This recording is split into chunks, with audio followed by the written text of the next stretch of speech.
Hello everybody, this is Gamer Gar. Welcome to a Stardew Valley tips video. Now for the purpose of this video, we're going to focus on some nice casual tips for all you casual players out there. But first, make sure you hit that subscribe button, especially if you like Stardew Valley content. You're going to see an absolute ton of Stardew Valley content this year. Let's talk about the first tip here for casual play. Let's talk about the art of foraging. Very early on in Stardew Valley, what you're going to notice is that your energy constantly depletes itself. It's not until you get into the mid or the late tier of the game where energy just doesn't become a problem anymore. Hence, you should always try to focus down foraging towards the end of the day, as it simply does not require any energy. Additionally, once you achieve level 1 foraging, trees will drop seeds. You can shake the trees for free. You can even swing your weapon at trees and they will shake, and you would not believe some of the things that could fall out of trees in this game. Let's talk about the big debate on what you should choose when Demetrius offers to upgrade your little farm cave.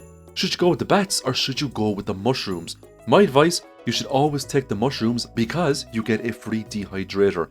And the dehydrator can make you so much money, you can very easily just purchase all the saplings you need if you're going the community center route.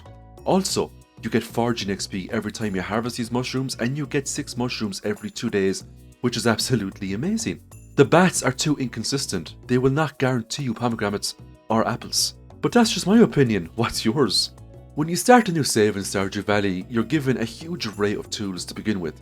Now all these tools of course are of the basic level, which leads to the question, what tool should you upgrade first? My advice, regardless of what kind of playstyle you're going for or what farm you're going for, you should always upgrade the pickaxe first, because you need bars to upgrade tools, and if you have a strong pickaxe, you can get the ores very quickly, very efficiently, and then you can smelt those into bars, making tool upgrades a lot easier. So take my advice, the pickaxe should always be your number one choice when it comes to the first upgrade.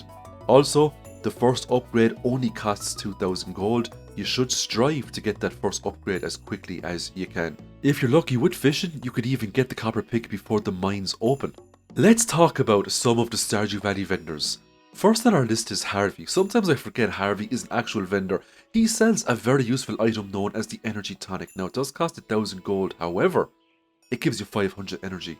So if you're really struggling for energy and you have the cash to splash, you should absolutely invest in the energy tonic. It'll top you right up, and you can buy as many of those as you wish from Harvey.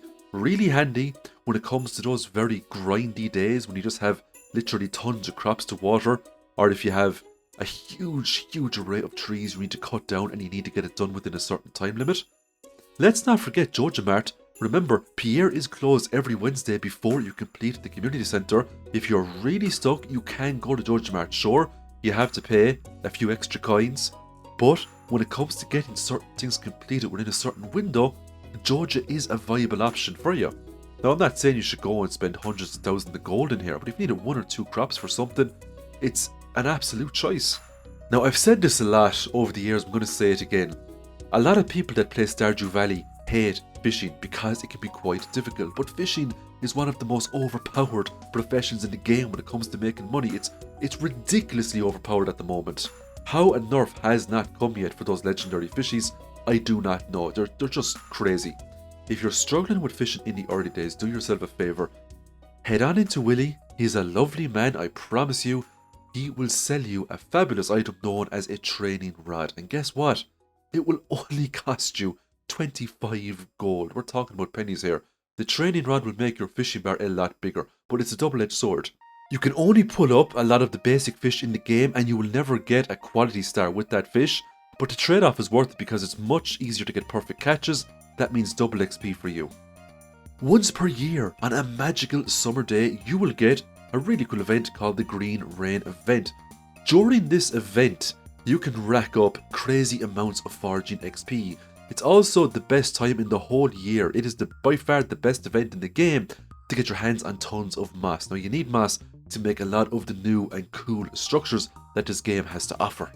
But what's more, if you come across the huge giant weeds during the Green Rain, they give 15 foraging XP every time you whack one of those open, just like this. So rule of thumb, if you get the Green Rain, just spend the whole day whacking weeds.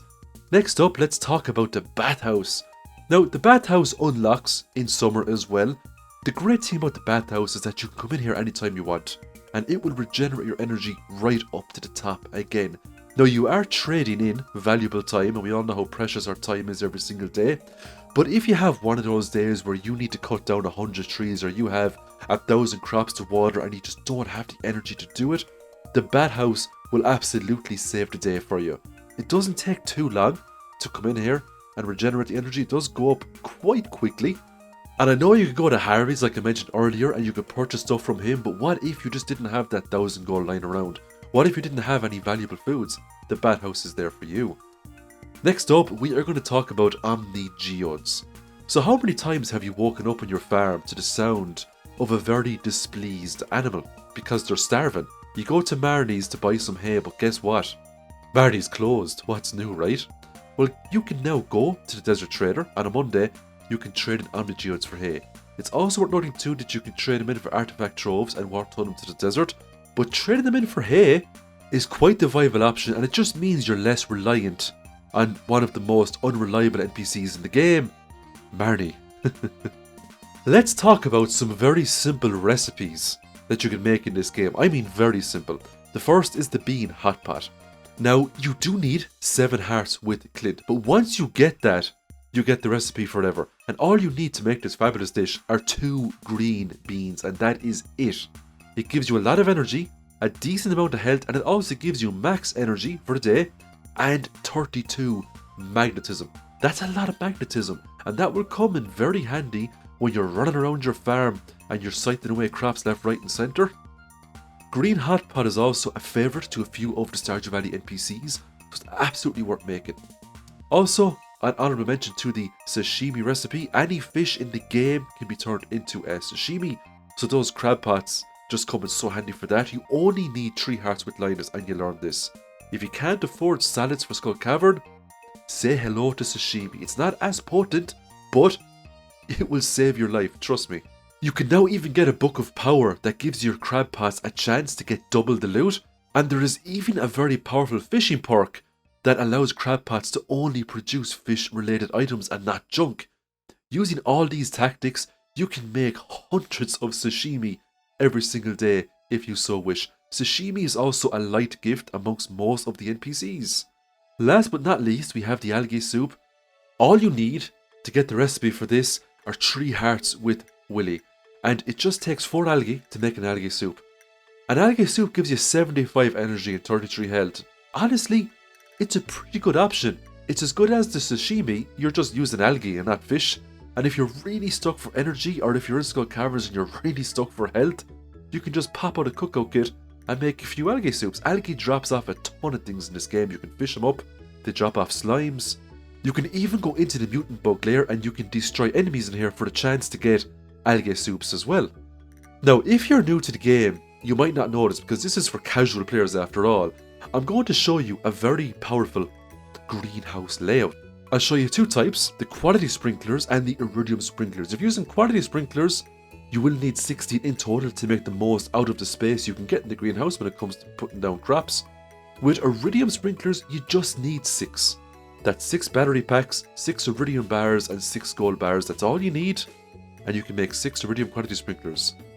This is the layout using 4 iridium quality sprinklers with pressure nozzles.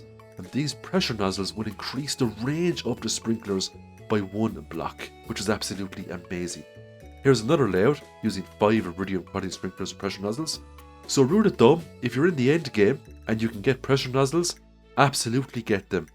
Because the more your sprinklers can sprinkle, the more crops you can plant. Once you're finished with your sprinklers, fill up the greenhouse with all of the lovely fruit trees. And it is going to look something like this. As we can see, you can plant a huge amount of fruit trees in the greenhouse.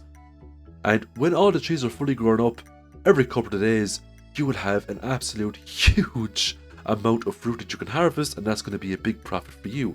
Every single year, the fruit tree will get upgraded, and it will give you higher quality fruit. And that is it for our casual tips video. I hope you enjoyed this one. Make sure to subscribe if you like Stardew Valley content. There will be 2 big video releases within the next week or 2. There will be 1 year Stardew Valley challenge videos, and they're going to absolutely blow your socks off. They're going to be so fun to watch. so stay tuned for those and have a nice week.